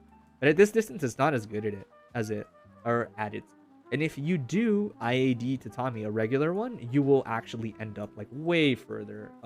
You'll end up, she'll be like here at least, and the Tatami is gonna hit like here, which means yeah, you can get anti-air way more. So I've learned to kind of like mitigate that by doing this Kita Tatami. And I don't know, man. I think the counterplay on this is pretty hard, especially because the counterplay to like calling out this kind of shallow Kita Tatami is often like something that struggles with dealing with her playing defensively, right? So like the push and pull of it, like if I told you, hey, yeah, you could just run really far forward in anti-air and it would work. Like if you ran super far forward, even farther than that, you know, preemptively, then you would get the anti-air. The problem is like if you run that far forward, you're running into like claws, you're running into just like IAD backs, you know, like that's the idea. So I don't know. I think depending on the character you play, it might not be worth interacting with this. Like it's actually just really strong if you try to interact with it, right? Which is why I think like if you want to like sometimes you try to call that out with IADJP. Yeah, I think that's probably fine, but again, that kind of comes back to the idea of that depends on your character's normals. Because you feel less scared doing IADJP because it's less susceptible to anti-airs, right? But other characters, right, like if someone's like, oh, well, I'm just gonna air to air with like IADJP and I stayed on the ground, I might just 6p them or throw them for free, right? Because like their air buttons aren't as good as Soul's. So like I guess it is a lot about finding your own character solutions. But I would say like for sure, like if you recognize this spacing, against me, you probably want to either end up much closer or much farther again. Also, I'll click that link when I'm done with the analysis, Tam. But I'm down. I'll click the link. Right. So like that's kind of like the trap. I told this to Babalu like a really long time ago. But a lot of the times it's like this can feel like a trap against a player like me who can do the Kita Tatami so comfortably that you either want to like hard move into like a closer spacing so that option is like off the table, or you want to like continue to move back if you're gonna like anticipate something like that coming out. Sometimes you can try to backdash it like as it's happening, like as you see me move forward, you backdash it, and that ranges on characters. Like with Johnny, it's like stupidly simple to do that and like really strong. He can just reposition for free. But obviously, like character like Chipp has to invest a lot more every time he backdashes. But yeah, it's interesting because I always talk about how you want to be kind of like here against Spikon. Because this is like the range outside of her claw range and still the range outside of Susan on throw. And a lot of the times, like people will kind of like push themselves out here a little too often, right? Like this is kind of like the golden zone, I would say, for the most part against fighting Spikon. Like this range is like really good, I think. It obviously like this game, everything varies based on the character you play. Like if you're Axel, don't stand there, just zone me, it's fine.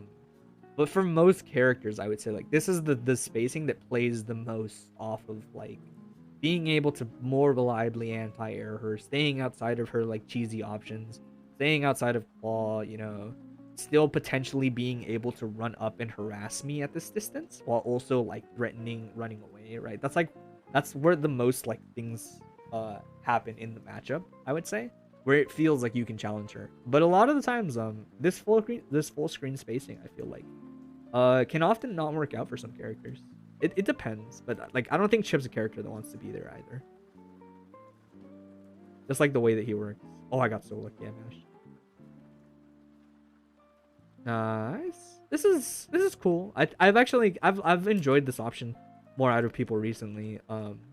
I have seen people like better players have started to IB my claw, and they'll jump forward like this. They'll kind of like fuzzy jump out like this, and then like come down with air buttons. Because if I feel confident enough to call you out for backdashing, especially at these mid distances where it feels like I anticipate that you just want to escape, right, with your extra frame advantage.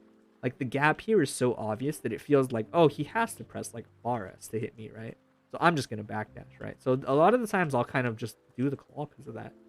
And people often jump back, I feel, if they're not doing like the backdash and they escape. But the thing about that is I don't get punished for doing the second claw, right? Aside from letting you reset to neutral, but it's not like a hard punish, right? We're doing something that is pretty greedy to go for on paper.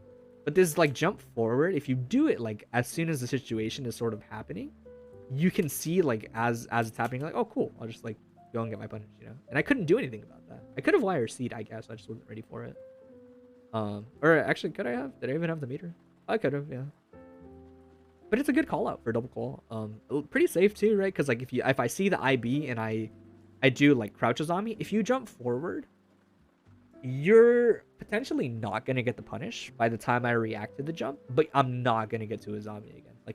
Like almost certainly. I'll just end up blocking the block, like, and be put in the block string if I recognize this IB and I Azami, and you do like this sort of like jump forward. If I crouch Azami, I'll probably see like, oh, you didn't jump, and I'll just like immediately release the Azami. But I won't get to like stand Azami again. I think some people get scared of that, but in this kind of situation, like that crouch Azami whiff is usually not going to recover fast enough that I will like get to just Azami you again.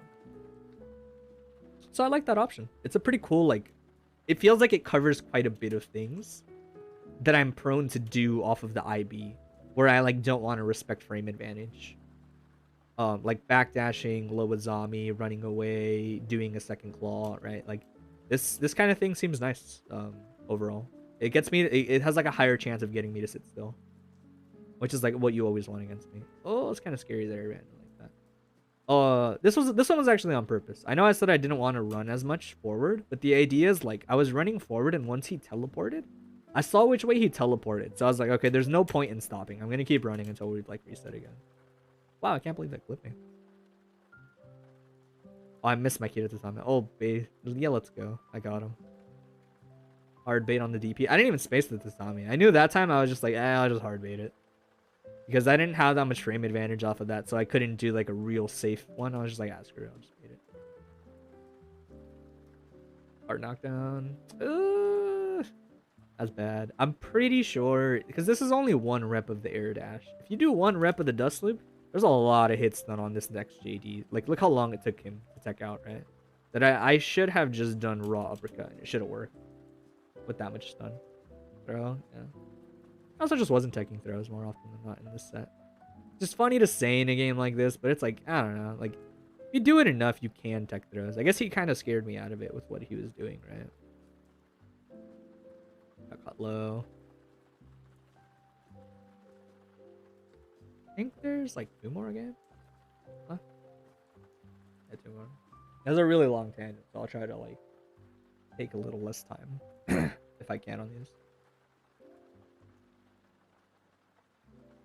Oh yeah, see, like he was used to it. I never really adjusted in our set too to like thinking about what I should do against K teleport. I just started going for like different options at round start that I was pretty sure wouldn't get hit by K teleport. But I should have been looking for punishes more often than not, I think, against him. The air to air. R2H reset. Mash Zami works out, but he doesn't get counter hits, that's fine. Yeah, see, this is kind of what I was talking about, right? I guess this was on his turn, so it's not quite the same. But once I saw the teleport, I did IAD back to Tommy, and this sort of like, this jump H doesn't catch that. It's not good at catching me in general when I do IAD back jump H. Funny enough, this is the same one he did last time. That's probably why I saw the P teleport and I ran away instantly. But the fucked up part is like, I shouldn't say fucked up, because it's not like it's not cheap. It's just he has options right here. Because if he does P teleport, it's like either I sit still, right, and he gets this H teleport off, or I do the ID back to Tommy and he's forced to block. But if he did K teleport for any reason, which is more likely if he has the meter that he's willing to commit, right? Like, oh, K teleport Y or C, why not? And I did this, he would have gotten punished, you know? So it's like, it's just kind of like a weird structure for offense, I would say, for Chipp. But I do think he can force this sort of like stress onto Baiken of like, how long am I willing to block? Ooh, that was a good bait. How long am I willing to block this character actually before I just feel the need to like commit to a zombie or run away or whatever, right? Like force these options out of her. That was a good DP. I probably thought he'd backdash again off this because I was already running forward. I wasn't really paying attention to his meter. It should go. Dang, I don't think he even needed to do that. It looked like the extra air hits, like the JP scaled it real hard.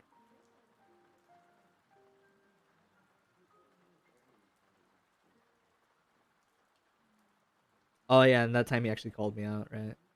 I remember he did this earlier. I was saying this is more examples, right? Of like, it's hard to say, man. I think he by this point in the set he had a really good grasp of when I was going to run away for the most part and when I was going to sit still, right?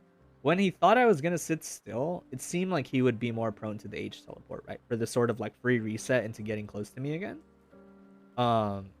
And when he thought I would run away, he would sort of represent like K teleport or instant JPs. He never. I think the thing that was like crazy to me when I fought bears is like it never felt like he was getting huge payout. Like even as a Chipp player, right? Like I know the idea is like he doesn't crank out like a ton of damage, but it didn't feel like he was getting a lot of reward most of the time. He was just really good at controlling space and sort of suffocating me. In this bubble of like it always felt like no matter what, bears was guessing right on like I sit still or I finally like move forward. Also, I should lab that punish. I always do 5k because I never remember how minus this is on regular block and on IB. But I know it's counter hit state, so I know I should lab a better punish. TP for his turn. Oh, that was pretty bad. There isn't as much reason to do the tech after that many lows. I did block like 2 or 3 of them. And he had kind of like pushed himself out of a tick throw range anyway. So me doing that 4H late like that, pretty bad. I don't know how that worked, but it did. Oh, see, that's me trying to do the safe jump. But I waited too long because I tried to wait a little for the wake up time for Chipp, but I waited too long and you can see it hits way too high to be a safe jump. This is still not throwable. Obviously, that's what bears tried to do on the IB. But if she ever does the jump H descending like this on block, even on IB, it's not throwable. Sometimes you'll have room for a reversal.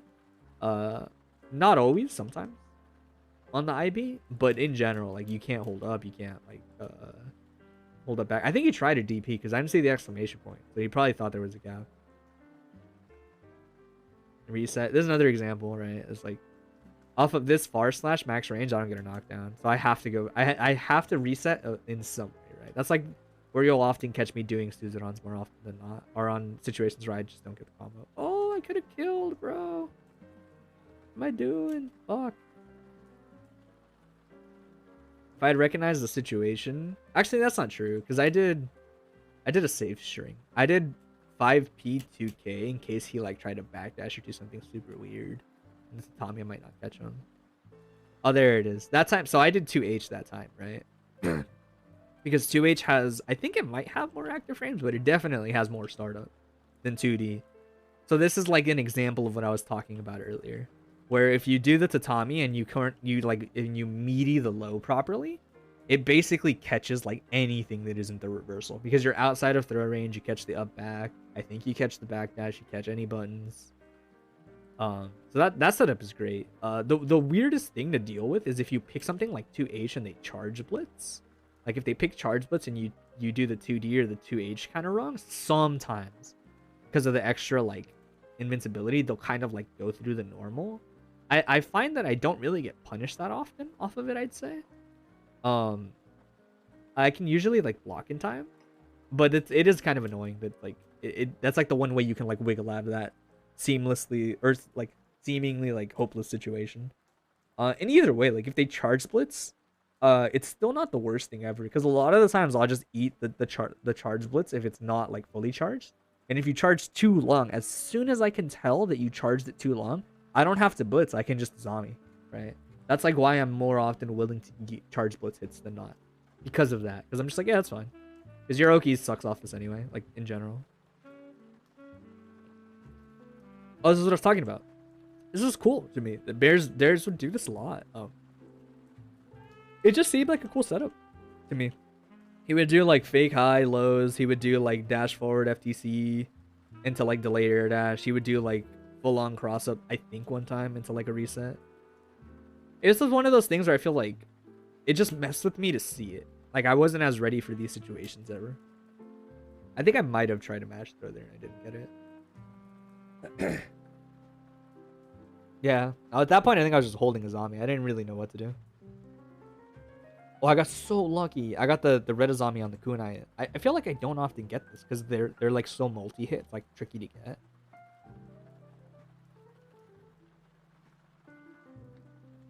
You know what was messed up about that? Did he try to throw me? Like actually? There's no way. That's fucked up if he did. He dead ass might have tried to just throw me out of the cross up. So why else would you do 6H here? He also might have missed delayed air dash into jump H, is my guess. But that's messed up. If that was actually true. If he was ready for a red zombie and he thought I'd side switch, so he just did 6H. That's kind of messed up. A little too far for the 2H. He might have done the dash 5P a little slow. Yeah, see, so I think a lot of the moments where I had success came from when I did things like this to Bears. Like, I didn't panic as much. I would let him whiff, like, a million air options all the time. Just like, yeah, it's cool. Just do whatever you want in the air. Whiff your air-to-airs, try to tech, do whatever. And when he landed, if you press the button, my buttons were always trying to be meaty, right? That's the idea. Like, yeah, it's cool. I don't have to worry about trying to air to you or throw you all the time. I'll just focus on trying to meaty you when you land. Because you have to touch the floor eventually. And even if I guess wrong on when you touch the floor, it's not that big a deal. Like, I'll just reset again, you know? Like, as long as I focus on not getting punished. Because I probably could have armor dash thrown him a lot more. I'm personally just... I don't go for it very often. I like to give my opponent the benefit of the doubt. And I think if you play clean enough, you can play around it, reset. I could have done a knockdown, but I'm bad. Oh, he tried to throw it. Honestly, I think you just blitz this. If you have like Chipp throw range, which is the same, it's like Biken, Chipp, Johnny, Shaco have the smallest throw range in the game, right? Like you see the startup of the throw of the 5H, but he should have just DP'd or blitzed. I think I get wanting to throw me in the corner, but it's so hard to do this throw when you have the little scrubby throw range. You need at least like normal throw range for it to feel a lot easier. It's not that you can't do it, it's just like very hard to do. What happened here? I think he missed. What was that? Why did he H teleport so quickly? Oh, did he try to like throw my burst or something? Or is this a safe jump on burst? I don't know. It's weird. He did that. The 2H was unnatural. Or the 2D was a natural bait. Oof. Fuck. Oh, the one time. That's crazy. Called it out too. Dang, he called me out a fuck ton around start for this. Yeah, see, like, he keeps pressing these, like, stubby, like, buttons, I think. And it's like, if you're gonna K teleport, just press, like, 5K, I think. 5K is probably, like, the easiest way. To like, hit, like, no matter what side I'm on, it probably hits me, like, on the way down, kind of thing. You're pretty sure Bears is a hard burst baiter? I never do. I'm usually pretty good about not having my burst baited. A lot of the times, I will eat unnecessary damage because of it. But I usually prioritize like returning like the pacing of the match to normal for sure over like anything else. Like it's just one of those things. I guess right on the reset. Miss my key to the thumbnail a little. I think I missed a few in this match. Oh, that's unfortunate. I missed the air there. Yeah, by this point, I think he was a lot more confident in just his regular stagger pressure. Oh, I hate that situation. This is kind of what I talk about. I guess this is true for a lot of characters, though, not just Biken. But this H teleport, it feels so crummy to have to block in the corner. When you try to, like, respect him and you're like, fuck, it's his turn again. It should be low. Oh, we missed, barely. Tommy RC to reset the pressure a little. That time I was, wow, that worked. That's crazy. Even crazier that I got a purple Azami out of that. That's actually crazy. Me representing Jump S there is also acknowledgement of like, I've noticed he started to do these K teleports. So if they're not like perfectly spaced, which is tricky to do for him, especially in neutral, these Jump S's are gonna help cover those tatami sets. They don't do that much, really. Like they're only like gonna nickel and dime you in neutral. But I just have to represent the option. Like I just have to like show like, no, you can't just do it. It's fine. I don't need the combo. I just need to like, I need you to feel that you can't always challenge tatami. Probably try to throw again or jump out. This is still a bad habit I have. I keep doing these, even though these always have a gap. So I'm gonna guess he missed the blitz. I guess, but I keep doing that.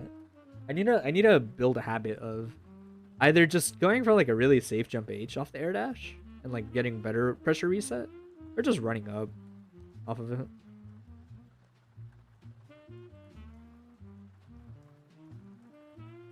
Wall. I'm sure I went for the reset here. Just it wasn't like a greedy thing. It was just this far S hit really far, so I wasn't positive that I would be able to get jump S, jump D when they're really far like that. A lot of the times they end up being potentially too low for the jump D to connect. The jump S hits, the jump D might not. So I just went for the reset. I was like, why not? Yeah, and see, this is another example of like, I think I'm better about not doing this now. Where you can see like Bears just does like 8 different things in the air, coming down. Eventually he comes down and I try to anti-air him and he hits me for trying to like catch him on the way down. Or not anti-air, but catch him on the way down. But what I should have done is I should have just stood where I was and just paid attention to where he was going. Because a lot of the times Claw is like so good at catching people when they're on the way down, or 2H because of the natural low profile on 2H. That both are like really strong options at catching people on the way down, like once they've touched the floor, once they're like about to. And there's the same thing. He would do this setup a lot. It's just kind of neat. I don't think this is especially like stronger than doing like run up FDC or whatever, like, or whatever Chips normally do, like, or like H teleport. It's just neat. He would take the Alpha Plus knockdown, and then from what I can tell, the idea is pretty much like he's gonna go low, he's gonna do delayed air dash, or he's gonna do jump S. And it's like, because of how jump S floats, it basically covers the fact that he's not usually hitting you meaty here, right? It's actually pretty cool, because delayed air dash jump H here, when he does it right, often blows up 6P throw S's because it's hitting like so meaty. And normally you can't do that while also just doing a regular like safe jump, or not safe jump, but you know, like regular high hit. But because it floats, right, the JS actually lets him represent that as an option. So the only thing that's kind of fake is like the low. Fake in the sense that like it's not gonna hit you meaty, it's gonna hit you like later, or it will hit you meaty, but he's gonna get there early. Is more so what I'm trying to say. Is that gonna combo? Barely. Could I? Oh, never mind. Surprised he didn't blitz me back with all those resources. Like he still had blitz. He still had burst too. Take the knockdown. I was probably just really scared. Bursted me. That's a pretty good burst. Oh, well, no, I shouldn't say pretty good. That's a respectable burst, more than people would probably think, for like various reasons. So like, let me see. Let me watch this like whole sequence, and I'm pretty sure. Gets hit by touches Johnson. Eat some damage. RC, bun. Yeah, is it okay? Is it a respectable burst? The reason this burst is like semi-respectable is like he only needs like 2 hits to kill me, like 2 good hits, like 2 like button and combo, button and combo. But more importantly, there's like 2 important things here, right? He has a lot of meter, and I just spent meter, which means I only have 25 meter to play the situation out. So like a character like Chipp, I'm surprised. Yeah, I would have expected him to play this really fast, because you're kind of like on a small timer, in that like, you know, for a split second, I'm not going to build meter. And should I choose to spend my meter, I have to wait even longer now to build more meter. So you're basically banking on winning this match off of something meter. Like using your meter to put yourself in position to win this match. But I wouldn't say it's like, that's not a bad burst. it's just a kind of like dangerous one. You're essentially banking a lot of confidence on your ability to win off like whatever metered option you're about to start representing, right? Oh, you're right. He does hard bait bursts. Oh, I took a game. Let's go. I thought I got 6-0. Let's go. No wonder this video's so long. Someone type A not free. True. Get the crossover. Yeah, more of the same, dude. I could not like for the life of me. Oh, there it was again. That's crazy. I wonder how he like guessed right twice there exactly the same way as before. And I did Loazami again. That was a super lazy Loazami. Gets me high again. Dang, that's naturally burst save word. That's fucked up. He was just like holding back on the dash after you press the button. Yeah, these are really bad Loazamis. I think I could not for the life of me like get him away from me. That he was just like flexing a lot of like high options on me. And every time I went to the air, he always like pulled up for it. But I think had I just committed to staying on the floor like at all times pretty much, I would have been able to get him more often. Oh, shout outs YRC Invul. That's the only reason that worked. Call the DP out. No combo. Neutral Tatami is not as strong of a set. Yeah, that's crazy. That wakes up so slow. I should have set that Tatami even slower. If I had set this Tatami even slower, it would have probably done a much better job of calling his backdash out, I think. But I set it a little too early. The reason this Tatami set is really awkward is because if you jump forward, you're in blitzable range. If you jump forward, air dash back, and do the set, the Tatami flop hits so late they can just hold up back out of it. But most people don't know that. But it is technically like not in range. And then like because I did that Tatami set so late, he ends up doing like the DP and it goes through like the very like last active frames of it. And I just get clipped by DP. So reset. I forgot about that round. That was actually, hey, what's up, 9kish? That was probably like randomly the clutchest shit I did in this tournament. The red Azami, I was like, oh, you're on your last button. I know that you can't sweep off of that. So I was like, fuck it. And then I was like, I have to hit this burst safe round. I have to. And he gave it to me, bro. He couldn't do it. He saw his meter and he was like, fuck. I forgot. I thought he just took 2 rounds straight in the last game.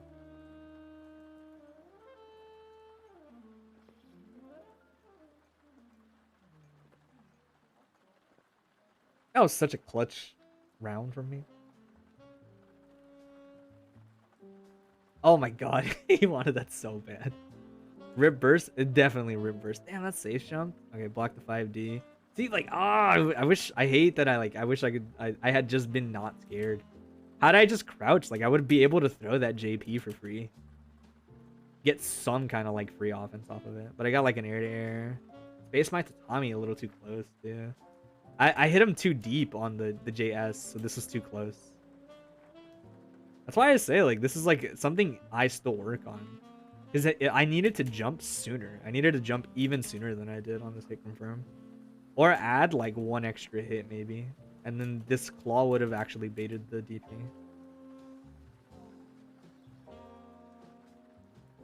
Take my space. Yeah. The one thing I think I do kind of okay in moments in this final game is Bears is riding off of a lot of momentum.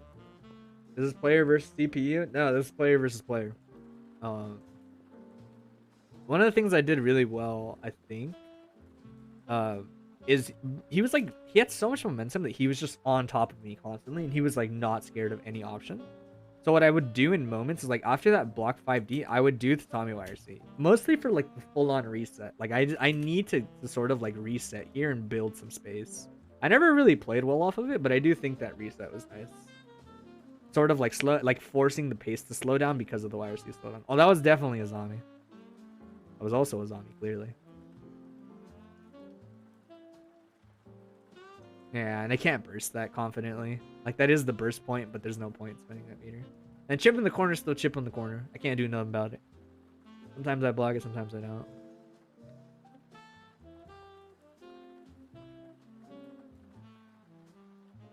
Air dash low. I definitely also could have probably just called him out more. Wow, really? That was too much height?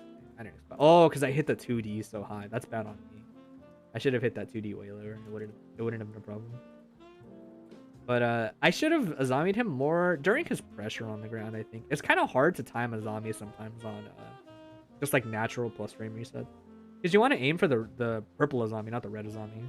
Which is why I will sometimes miss it. What is that?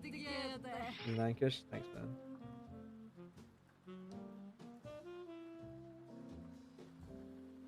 Get the stab.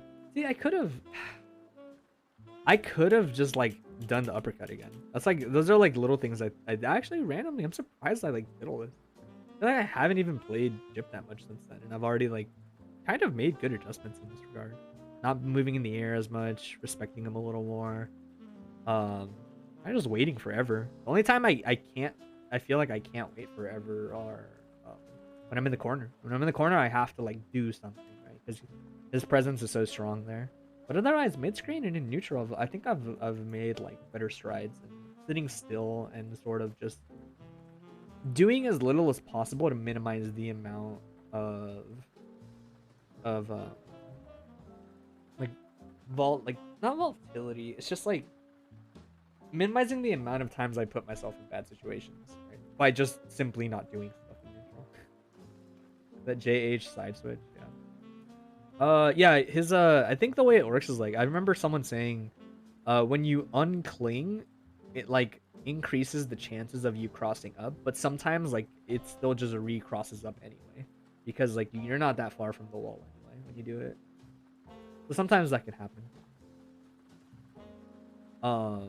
Yeah, that's my set against Bears. It's actually kind of funny. I would say I was right about like my afterthoughts. They pretty much were what I thought more or less. And I think I played the matchup better now, especially. But like there are key things to point out that like on the Chipp side, like focusing on sort of like managing that idea. I would say of like trying your best to gauge when the Baiken is very clearly like running away from you with Tommies, or deciding to respect you, and when they respect you, weighing how often you want to represent the option of like JH after H teleport, right? So sort of like putting them in those situations where it feels like, yeah, it's RPS, but her reward is like minimized a lot more in most of those situations when you handle it correctly. And then like knowing like when and where to call her out, managing your spacing better so you're not too far away from her. And then for me, it's like the things I said, like staying on the floor more, like for sure, just staying on the floor more, doing less. I realized there isn't much of a point in IDing forward against Chipp. I've noticed. I would say I'm not a big fan of IDing forward against Chipp, because Chipp's options are like so fast on the ground or in general that oftentimes getting stuck in an animation that long is like never a good feeling, is what I've realized, especially if you're running the risk of moving towards him in an animation. Whereas at least if you're air dashing back, there are less things that will catch you. Which is why I had that that habit ingrained so hard of IAD back to Tommy, I think. And Chipp was Bear specifically was ready to like blow me up super hard on it. ID forwards are pretty much only a hard call out on his fireball. Yeah, I'd say so. Gamma Blade is like the one thing that you're looking to call out. But the thing is, if they spend the 25 meter and you gamma, they essentially always come out on top, but sometimes it's not a very big reward for them. It's oftentimes like a throw, or if they feel like it, they can go for the anti-air. But the anti-air might just get blocked, right? And whereas the throw is like guaranteed, but it's very like average Okizeme for them, and you could like still play off of it from there, and it costed them resource to do. Yeah, I'd say those are like pretty much my thoughts.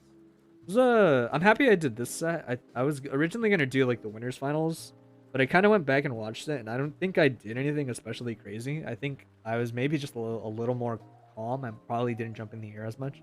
And I noticed the Bears randomly got like hit by some real unfortunate stuff in winners finals. This set's cool. I will try to get back to doing these because I like doing them. Really quick, I'm gonna end my stream.